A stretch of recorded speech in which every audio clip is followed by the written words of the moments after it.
My name is Will. I'm one of the pastors here. We are walking through a series on Bethlehem because everybody starts from somewhere. So did Jesus. So do you. And the places where we start from are real places with a real history and a real story that all ties together and helps inform kind of the beginnings of our own journey, the beginnings of our own story. And we shared last week, and we shared this week, and these lovely things are out there in the lobby. There's all the stuff is happening. All the stuff is already happening. As we've shared this afternoon at 4, our choir will have their Christmas cantata in the traditional sanctuary. Next Sunday morning, right here in this space, same band, different instruments. We're going to have Appalachian worship, Appalachian Christmas Sunday next Sunday morning, fiddle and dobro and ukulele, banjo. No one told me I said that wrong last week, so I'm going to keep saying it. It's going to be amazing. This band is amazing every week. We cannot wait to hear them next Sunday with all that good stuff going on. And so I shared last week that the more stuff that happens, the sillier I get, and the closer I get to Christmas, the sillier I get, and the more I appreciate really stupid and terrible jokes, the closer it gets to Christmas Eve.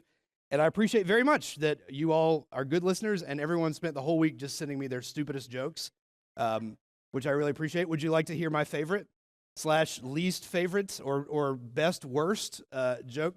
Sabrina sent me this.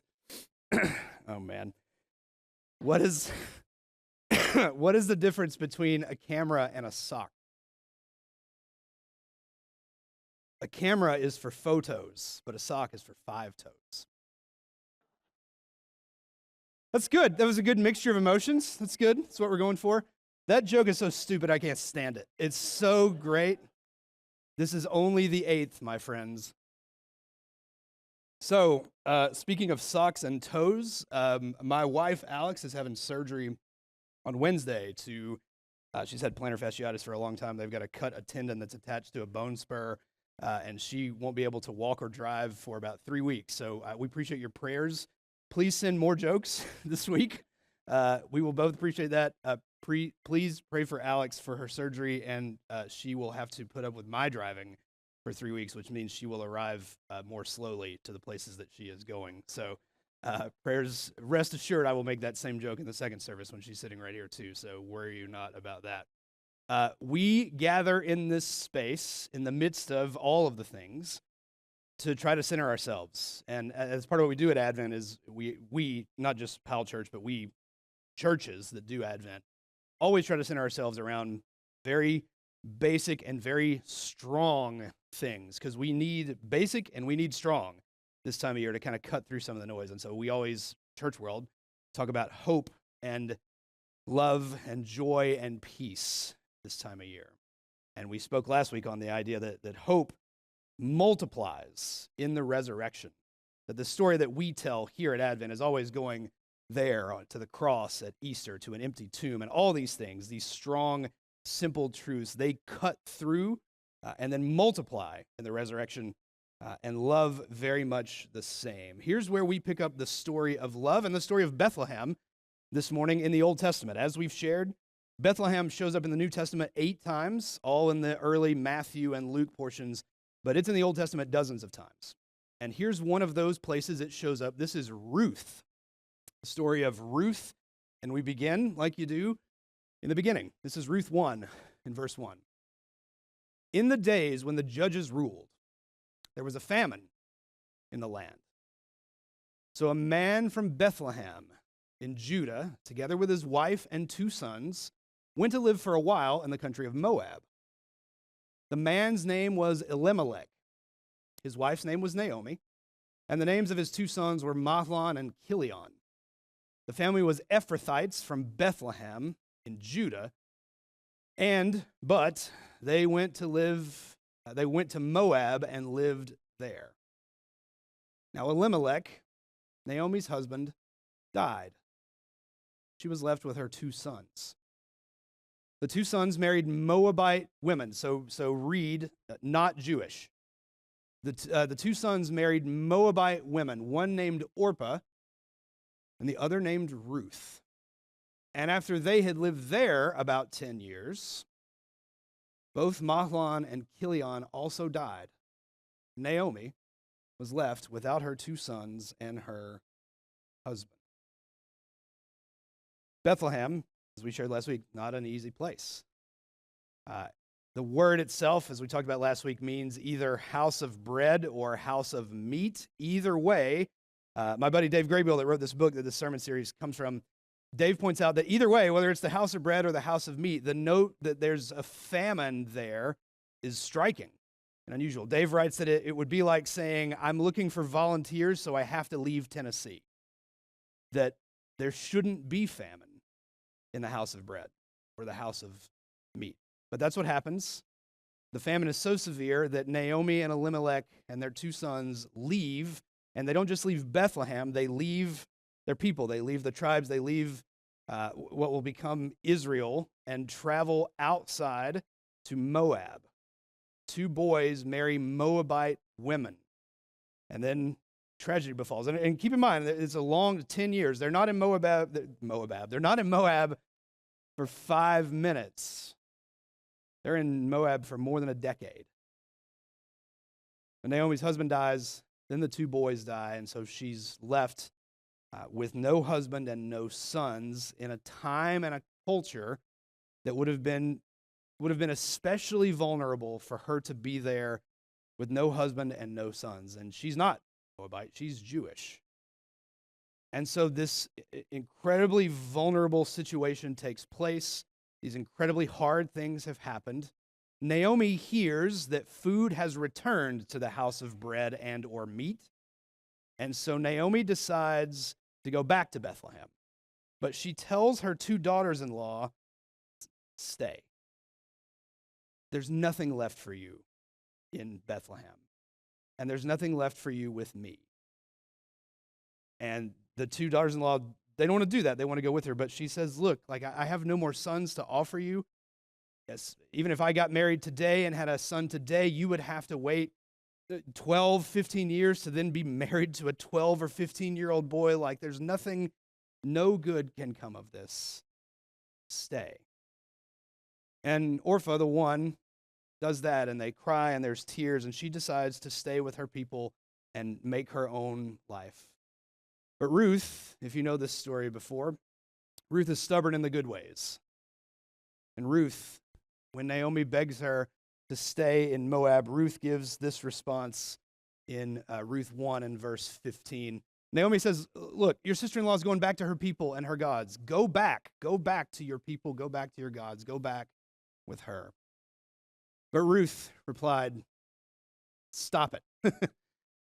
Don't urge me to leave you or to turn back from you. As we sang this morning, where you go, I'll go.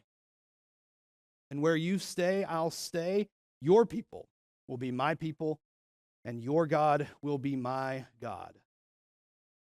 And where you die, I will die, and there I'll be buried. May the Lord, and the capital letters means this is Yahweh. This isn't just an abstract Lord. This is specifically the God of Abraham, Isaac, and Jacob.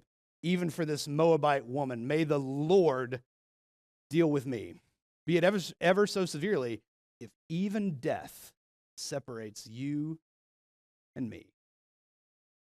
And so Ruth says to Naomi, to her mother-in-law, essentially, you are my people.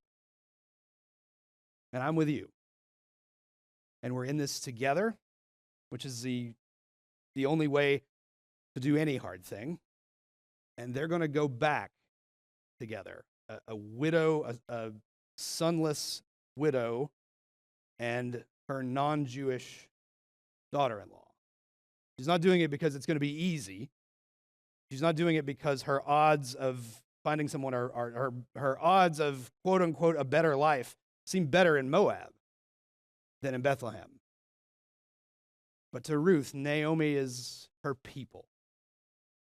And there's this truth about family and the family we choose and the ways in which people can love people that not even death can separate. So they go back to Bethlehem together. And as you may know, Ruth meets a man named Boaz. She was gleaning in his field, this ancient practice where the Israelites were told to leave the corners of their fields unharvested, to let the less fortunate come alongside and pluck grain and have something to eat so that all may have food and no one would be hungry. And so Ruth, because they're in need, goes and does that. And she just so happens to do it in the field of a man named Boaz, who just so happens to be a distant relative of Elimelech. And when Naomi finds this out, she encourages her to pursue this and to pursue this relationship. Because where they were cut off, and a lot of this story, it's thousands and thousands of years old. It treats women like property a lot in this story. But in that culture and context, Boaz becomes this lifeline for them, this opportunity for them to be not just less vulnerable, but for them to have a path forward. So she encourages Ruth to pursue Boaz, and Ruth does it very, very forward fashion. But Boaz is agreeable, and the two of them decide they want to get married. But Boaz is also honorable, and Boaz knows that there is one other person who is one step closer to Elimelech on the family tree, which means essentially back then, this one other person would have basically the right of first refusal. That it's his duty, because he's honorable in following the law, to go to this other person and say, hey, essentially, I'd like to marry this woman, but according to the law, you have the first claim. Back in the Old Testament, there was a practice called levirate marriage that went something like this. If a man was married to a woman and the man died and they had no male children, the dead man's brother didn't just have the opportunity to marry the widow, he was legally obligated to do so and to help produce a male heir so that the dead man's name might not be cut off.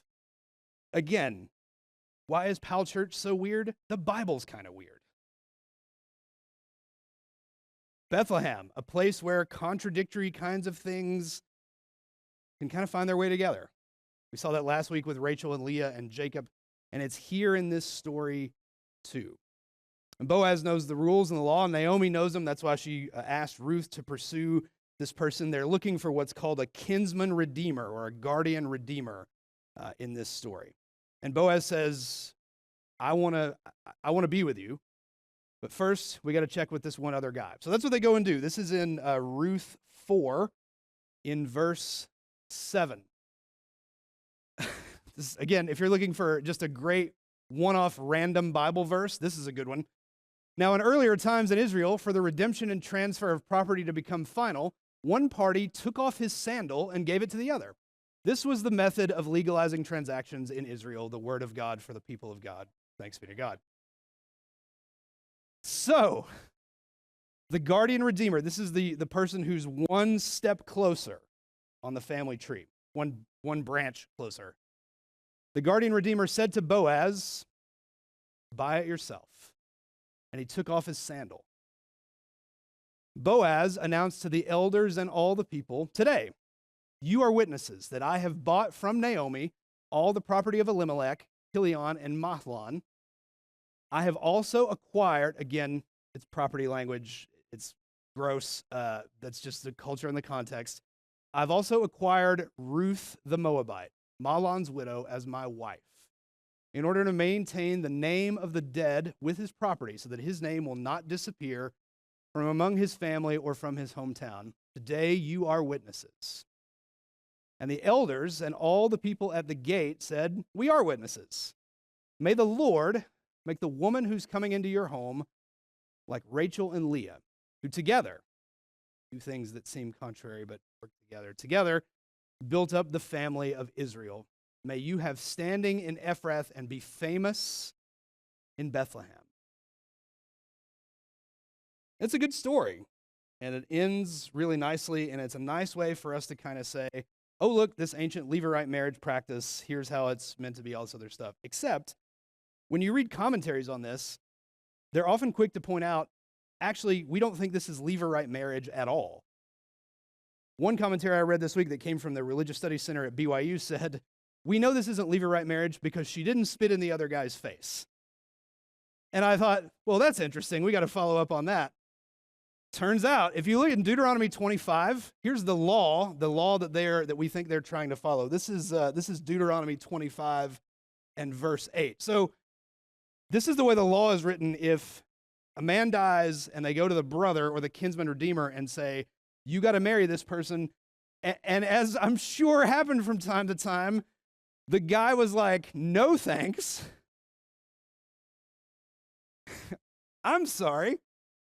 You want me to do what now? Like, no, I'm good. I don't want to marry my dead brother's wife. I don't want to produce children. No thanks. I'm good. So, this is the law in Deuteronomy 25 and verse 8. Then the elders of his town, the person who's refusing, will summon him and talk to him. We'll bring him before the elders to be like, listen.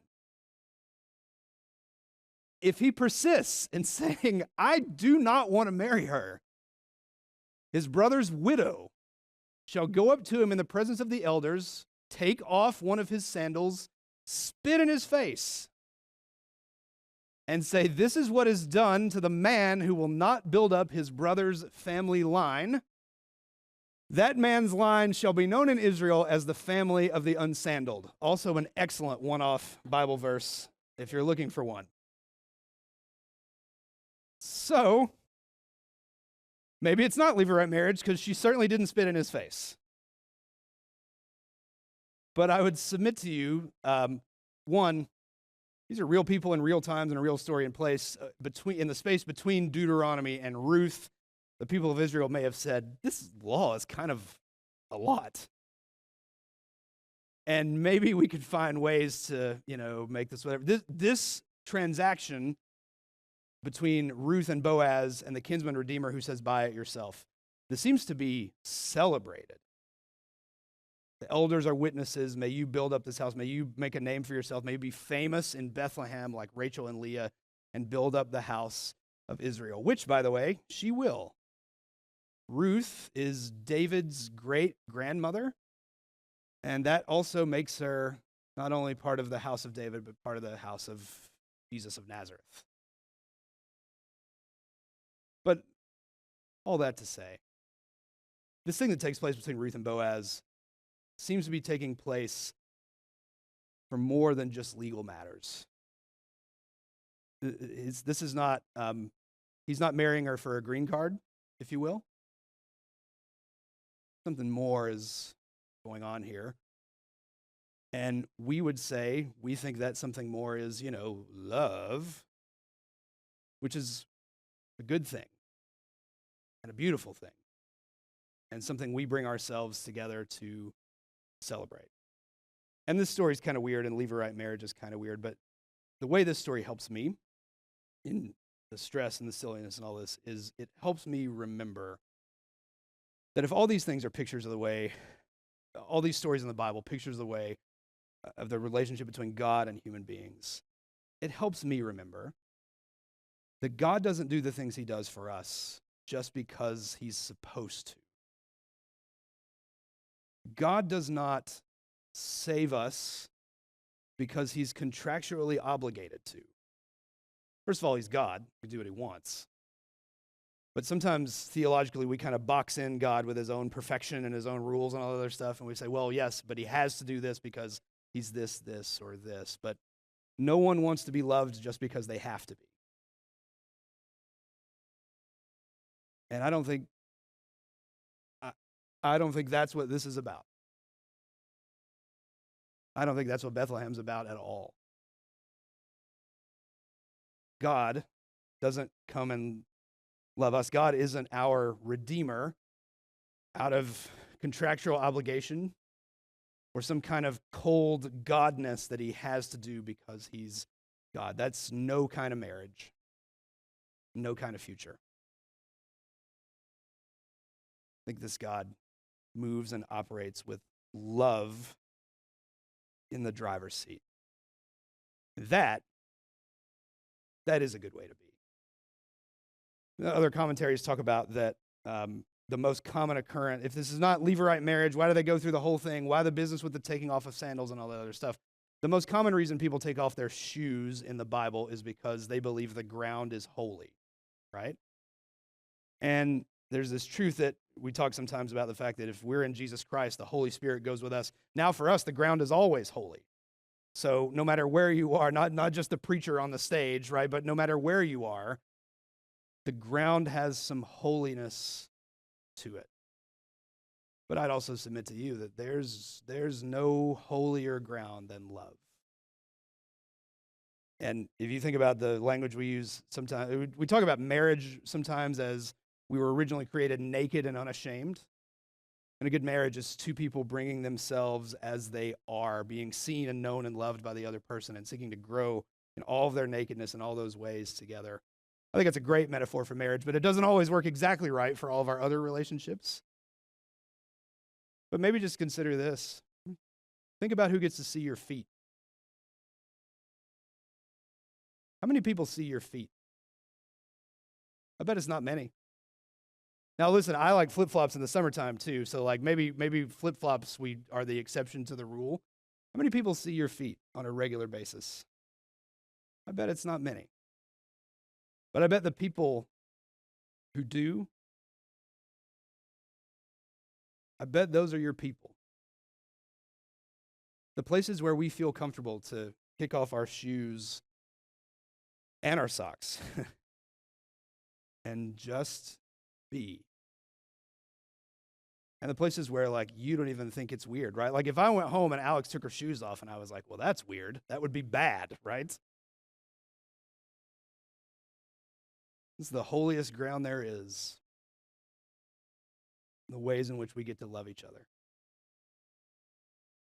You think about the feet that you are responsible for. Little tiny babies, all the way up to parents and grandparents and great-grands. Think about the people, the nurses, the therapists who come alongside and help us take care of feet that are old and tired, where we're vulnerable. And we do all that, presumably, not because we have to, or because we're supposed to.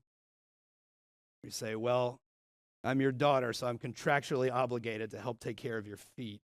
I'm your mom, it's my job. Oh man, we do all that for a much deeper and more beautiful reason. And what I believe about this story and our story is at the heart of it, beyond all the law and the theology and all that, the heart of all of this is that God moves towards us for the same reason.